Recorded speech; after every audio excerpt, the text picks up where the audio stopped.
الحمد للہ رب العالمین والصلاة والسلام علی سید الانبیاء والمرسلین اما بعد۔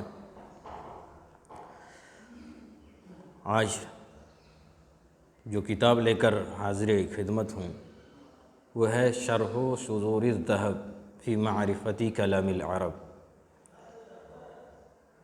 اس سے پہلے درس میں جو بات آئی تھی وہ تھی کلمہ کی تعریف، اور کلمہ کی تعریف میں ہم نے دو تعریف دیکھی، ایک تعریف اصطلاحی اور ایک تعریف لغوی۔ اور لغوی تعریف میں ہم نے بات پڑھی تھی وَهُوَ الْجُمَلُ الْمُفِيدَةُ، کلمہ جملے مفید کو کہتے ہیں، اور اس کے اندر ایک مثال مصنف رحمہ اللہ نے دی تھی کَلَّا إِنَّهَا كَلِمَةٌ هُوَ قَائِلُهَا۔ اس مثال کے اندر اب ایک لفظ آیا ہوا ہے کلّا، اس کی وضاحت کر رہے ہیں کہ کلّا کتنے معنی کے لیے آتا ہے۔ وَكَلَّا فِي الْعَرَبِيَّةِ عَلَى ثَلَاثَةِ أَوْجَهٍ، حرف ردع وزجر وبمعنى حقا وبمعنى ای۔ کہہ رہے ہیں کلّا عربی زبان میں تین معانی کے لیے مستعمل ہے، یہ تو زجر و توبیح کے لیے، حق کے معنی میں، اور ای کے معنی میں یعنی ہاں کے معنی میں۔ فالأول كما في هذه الآية أي انتهي عن هذه المقالة فلا سبيل إلى الرجوع، پہلا معنی بتا رہے ہیں زجر و توبیح کے لیے جو اس آیت کریمہ میں جو مثال انہوں نے دی کلا انہا کلمۃ ہوا قائلها، اس میں کہا کلا یہ زجر اور توبیخ ڈانٹ ڈپٹ کے لیے ہے، تو وہاں معنی ہوگا کلا انتہی عن هذه المقالہ، اس طرح کی بات کرنے سے باز آ جاؤ، رک جاؤ، فلا سبیل الی الرجوع، اور رجوع کے لیے کوئی راستہ نہیں۔ والثانی، اور کلا کا دوسرا معنی بمعنی حقاً ہے۔ مثال دے رہے ہیں کلا ان الانسان لیطغی، کہ یقیناً انسان حد سے گزر جانے والا ہے۔ یہ حق بات ہے کہ انسان حد سے گزر جاتا ہے، تو یہاں بتا رہے ہیں کلا بمعنی حقا، یہ یقین اور ثابت شدہ بات ہے، یقین اور ثابت شدہ بات ہے۔ اور اس کی وجہ بتا رہے ہیں کہ ہم نے یہاں کلا کا معنی حقاً کیوں کیا، اذ لم یتقدم علی ذلک ما یجزر عنہ، کہہ رہے ہیں کیونکہ اس سے پہلے کوئی ایسی چیز یا ایسی بات نہیں ہوئی ہے جس پر جزر و توبیخ کی جائے، بلکہ یہاں کلا بمعنی حقا ہی ہے۔ کذا قال قوم، اسی طریقے سے ایک قوم بھی کہتی ہے۔ وقد اعترض على ذلك بأن حقا تفتح عنا بعدها وكذلك ألا التي بمعناها فكذا ينبغي في كلا، لیکن کہہ رہے ہیں کہ اس پر اعتراض کیا گیا کہ جو کلا حقا کے معنی میں ہوتا ہے اس پر اعتراض کیا گیا، اعتراض یہ کیا گیا کہ ان حقا تفتح عنا بعدها، کہ جو کلا حقاً کے معنی میں ہوتا ہے تفتح عنا بعدها، اس کے بعد انا مفتوح ہوتا ہے، اس کے اندر جو حمزہ ہے اس حمزے پر زبر ہوتا ہے، انا نہیں ہوتا ہے جو حقاً کے معنی میں ہو۔ وَكَذَلِكَ أَلَا، اور اسی طریقے سے الا التی بمعناها، جو اس معنی میں ہوتا ہے یعنی حقاً کے معنی میں ہوتا ہے۔ فَكَذَا يَنبَغِي فِي كَلَّا، تو مناسب تھا کہ کلا میں بھی یہی معاملہ ہوتا، یعنی جو کلا حقاً کے معنی میں آتا ہے اس کلا کے بعد انا کے بجائے انا ہوتا ہے، اور آپ نے حقاً کا کلا کا معنی حقا لیا، لیکن مثال میں جو آپ نے بات پیش کی وہ کلا ان الانسان لیطغی مقصور کے ساتھ آپ نے آیت کریمہ کی مثال میں پیش کی، حالانکہ حقاً کے بعد انا مفتوح ہوتا ہے۔ یہ اعتراض پیش کیا۔ تو مناسب تھا کہ کلا کے بعد کلا ان الانسان لیطغی کے بجائے ان الانسان ہوتا۔ تو اس کی وضاحت اور اس کا جواب مصنف رحمہ اللہ دے رہے ہیں، وَالْأَوْلَى أَن تُفَسَّرَ كَلَّا فِي الْآيَةِ بِمَعْنَ أَلَا الَّتِي يُسْتَفْتَحُ بِهَا الْكَلَامُ۔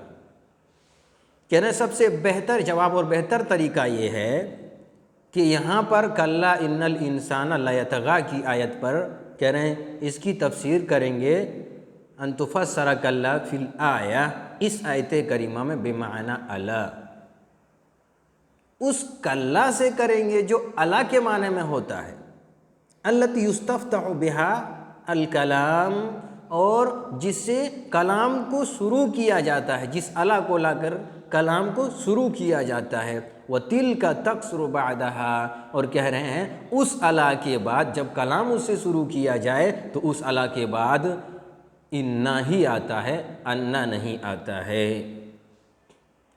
مثال دے رہے ہیں، مثال کے طور پر الا ان اولیاء اللہ لا خوف علیہم، بتایا جان لو، آگاہ ہو جاؤ کہ یقیناً اللہ رب العالمین کے اولیاء پر کوئی خوف نہیں۔ تو یہاں بتا رہے ہیں کلا کو حقہ کا معنی دینے کے لیے ہم الا سے تفسیر کریں گے، اور الا کا معنی بھی حقاً ہے، اور اس الا کے ذریعہ سے کلام کو شروع کیا جاتا ہے، اور الا کے بعد انا ہی آتا ہے، انا نہیں آتا ہے، لہذا پتہ چلا کلا کو یہاں الا کے معنی سے تفسیر کر لیں گے تو اعتراض ختم ہو جائے گا، اعتراض کی کوئی گنجائش نہیں رہ جائے گی۔ والثالث، اور تیسرا معنی بتا رہے ہیں، ایک معنی ہو گیا زجر و توبیخ کے لیے، دوسرا معنی ہو گیا حقاً کے معنی میں، اور تیسرا معنی بتا رہے ہیں والثالث قبل القسم نحو کلا والقمر، ای کے جو معنی میں آتا ہے قسم سے پہلے آتا ہے، جیسے کلا والقمر، قسم ہے چاند کی، تو ای بمعنی ہاں، ای والقمر، معنی ہو ای و قمر، ای والقمر۔ اب بتا رہے ہیں کذا قال النضر بن شمیل وتبعه جماعة منهم ابن مالک ولها معنى رابع تكون بمعنى الا، اور کہہ رہے ہیں اسی طریقے سے نضر بن شمیل اور ایک جماعت نے اس کی اتباع کی ہے، ان میں سے ابن مالک رحمہ اللہ ہیں، وہ کہتے ہیں وَلَهَا مَعْنًا رَابِعًا، اور اس کا ایک چوتھا بھی معنی ہے تَكُونُ بَمَعْنَى الا، اور وہ معنی کیا ہے؟ بمعنی الا، الا کے معنی میں، اور الا کے معنی میں مصنف رحمہ اللہ نے تو الگ سے بیان نہیں کیا، لیکن تفسیر کرتے ہوئے کلا کی وضاحت کرتے ہوئے اعتراض کا جواب دیتے ہوئے انہوں نے خود کلا کی تفسیر الا سے کر کے دکھلا دی۔ تو چار معنی ہو گئے۔ اب مصنف رحمہ اللہ بتا رہے ہیں کلا انہا کلمۃ ہوا قائلھا، انہا کلمۃ ہوا قائلھا، اس کی وضاحت کر رہے ہیں، ترکیب کر رہے ہیں، انہا کلمۃ ہوا قائلھا، کہنا ان حرف تاکید ینصب الاسم بالاتفاق ویرفع الخبر خلافا للکوفیین، کہنا ان حرف تاکید ہے، ینصب الاسم بالاتفاق، اسم کو نصب دیتا ہے بالاتفاق، اس تعلق سے تمام کے تمام لوگ متفق ہیں، ویرفع الخبر، اور خبر کو رفع دیتا ہے خلافا للکوفیین، کوفیین کے برخلاف، والضمیر اسمہا، اور کہہ رہے ہیں اس کے اندر جو ضمیر ہے وہ اس کا اسم ہے، انہا میں ہا ضمیر اس کا اسم ہے، وہو راجع علی المقالہ، اور وہ ضمیر لوٹنے والی ہے بات کی جانب، بات کیا تھی؟ رب ارجعونی لعلی اعمل صالحا فیما ترکت، یہ بات تھی، اس بات کی جانب لوٹ رہی ہے۔ وَكَلِمَةٌ كَلَّا إِنَّهَا كَلِمَةٌ، کلمۃ کہہ رہے ہیں خبرها، اس کی خبر ہے، وَهُوَ قَائِلُهَا، إِنَّهَا كَلِمَةٌ اتنی بات آ گئی کہ انہا میں ہا ضمیر مبتدا اور کلمۃ خبر. اب الگ سے بتا رہے ہوا قائلھا جو ہے جملہ، وهو قائلها جملة من مبتدأ وخبر في موضع رفع على أنها صفة لكلمة. کہہ رہے ہیں کہ ہوا قائلها یہ بھی ہوا مبتدا اور قائلها مضاف مضاف الیہ مل کر خبر، یعنی یہ جملہ مبتدا خبر ہو کر کے رفع کی جگہ پر ہے اس بنیاد پر کہ یہ کلمہ کی صفت ہے. انہا کلمتن یہ موصوف بنائیں گے، ہو قائلھا پورا جملہ مل کر کے رفع کی حالت میں ہم رکھیں گے اور اس کو صفت بنائیں گے. اور صفت کہہ رہے ہیں کیوں صفت؟ کذا شأن الجمل الخبریۃ بعد النکرات، کہہ رہے ہیں اسی طریقے سے ہر جملہ خبریہ کی حالت ہوتی ہے بعد النکرات، نکرات کے بعد. کلمۃ النکرہ ہے، نکرہ کے بعد پھر جملہ خبریہ ہے، تو کہہ رہے ہیں جتنے بھی نکرات کے بعد جملہ خبریہ ہوں ہر جملہ خبریہ کی یہی حالت ہوتی ہے. وَأَمَّا بَعْدَ الْمَعَارِفِ، یہی حالت ہونے کا مطلب یعنی پہلے جملے میں جو نکرہ ہے اس نکرے کے بعد جملہ خبریہ ہے تو وہ صفت، وہ جملہ صفت بن جائے گا پہلے جملے کی نکرہ کی. وَأَمَّا بَعْدَ الْمَعَارِفِ، اور معارفہ کے بعد ہو فَهِيَ أَحْوَالٌ، تو وہ حال، تو وہ جملہ حال ہوتا ہے، حال ہوا کرتے ہیں. جیسے جاء زید یضحک، تو زیدن میں معارفہ کے بعد ہے، یضحک یہ جملہ خبریہ ہے، یضحک فعل ہوا ضمیر فاعل، فعل فاعل مل کر جملہ خبریہ. تو کہہ رہے ہیں کہ جاء زید یضحک، زید ہنستے ہوئے آیا. تو کہہ رہے ہیں معارفہ کے بعد اگر جملہ خبریہ آئے تو وہ حال ہوتا ہے. اور یہاں پر جاء زیدن میں زید معارفہ ہے اور اس کے بعد جملہ خبریہ آ رہا ہے تو یہ حال واقع ہے. تو اس طریقے سے اس کی ترکیب بھی ہو گئی، کلا انہا کلمۃ ہوا قائلھا، اور کلا کا تینوں معنی بھی ہم نے آپ کے سامنے رکھ دیا. اب مصنف رحمہ اللہ پھر سے کہہ رہے ہیں ثم قلت وہی اسم وفعل وحرف. اب کہہ رہے ہیں کلمہ وہی اسم ہے، فعل اور حرف ہے، یعنی کلمہ کی قسمیں بتا رہے ہیں. وَأَقُولُ، اور پھر اس کی وضاحت خود کرتے ہیں، الکلمۃ جنس تحتہ هذه الانواع الثلاثة لا غیر. کہہ رہے ہیں کلمہ یہ جنس ہے جس کے تحت، تحتہ اس کے تحت کیا ہے، تین ہی قسمیں آتی ہیں، لا غیر اس کے علاوہ نہیں. اور بتاتے ہیں اجمع علی ذالک، ان تینوں قسموں ہی پر اتفاق ہے، اجمع علی ذالک اسی پر اتفاق ہے، اسی پر اجماع ہے ان لوگوں کا، من یعتد بقولہ جس کی بات کو لی جاتی ہے یا جس کے قول کو لیا جاتا ہے، شمار کیا جاتا ہے، یعنی جو مرجع کی حیثیت رکھتے ہیں ان کا اس پر اجماع ہے کہ کلمہ کی تین ہی قسمیں ہیں. قالو، دلیل حصر بیان کرتے ہیں، وَدَلِيلُ الْحَصْرِ أَنَّ الْمَعَانِيَ ثَلَاث. کہنا دلیل حصر یہ ہے کہ أَنَّ الْمَعَانِيَ ثَلَاثَ، کہ معنی اشیاء تین ہیں. کون کون؟ ذات وحدث ورابطۃ للحدث بالذات. کہنا ایک ذات، وحدث معنی مصدری، ورابط للحدث بالذات، اور ایک وہ چیز جو معنی مصدری کو ذات سے جوڑنے والی ہو. یہ تین چیزیں ہیں دلیل حصر بیان کرتے ہوئے. کہ ایک ذات، ایک معنی مصدری، اور ذات کس کو کہتے ہیں؟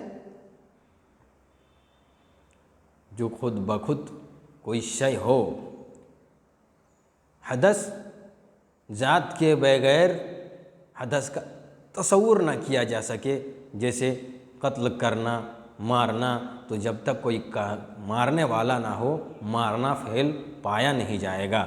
ورابطۃ، اور جوڑنے والی، حدث کو ذات سے جوڑنے والی کوئی چیز ہو. فالذات فالاسم، پس کہہ رہے ہیں ذات اسم کو کہیں گے، والحدث، اور حدث فعل کو کہیں گے، والرابطۃ، اور رابطہ حرف کو کہیں گے. وَأَنَّ الْكَلِمَةَ إِن دَلَّتْ عَلَى مَعْنٍ فِي غَيْرِهَا، اب بتا رہے ہیں کہ کلمہ اگر اپنے علاوہ کے معنی پر دلالت کرے تو یہ حرف ہے۔ اپنے علاوہ کے معنی پر اس لحاظ سے کہ وہ خود بخود کوئی معنی نہیں بتلاتا بلکہ دوسرے کلمے میں مل کر ہی معنی بتلاتا ہے، تو کہہ رہے ہیں کہ دوسرے کے معنی پر بتلائے تو یہ حرف ہے۔ وَإِن دَلَّتْ عَلَى مَعْنًى فِي نَفْسِهَا، اور اگر اپنے معنی پر بذات خود دلالت کرے تو اس کی دو صورتیں ہیں۔ فَإِن دَلَّتْ عَلَى زَمَانٍ مُحَصَّلٍ، پھر اگر معنی پر دلالت کرنے کے ساتھ زمانہ بھی موصول ہو فَهِيَ الْفِعْلُ، تو وہ فعل ہے۔ وَإِلَّا، اور اگر معنی پر خود دلالت کرے اور زمانہ نہ بتلائے فَهِيَ الْإِسْمُ، تو وہ اسم ہے۔ تو یہی بتلایا، یہ دلیل حصر ہے، تین ہی چیزیں ہو سکتی ہیں۔ اب ایک عقلی دلیل پیش کر رہے ہیں۔ قال ابن خباز، ابن خباز کہتے ہیں وَلَا يُخْتَصُّ انحصار الكلمة في الأنواع الثلاثة بلغة العربی، کہہ رہے ہیں کہ کلمے کا تین ہی قسموں پر منحصر ہونا، کلمے کا تین ہی قسموں پر منحصر ہونا یہ عربی زبان ہی میں خاص نہیں کیا گیا ہے، مخصوص عربی زبان ہی سے نہیں ہے، بلکہ کیا ہے؟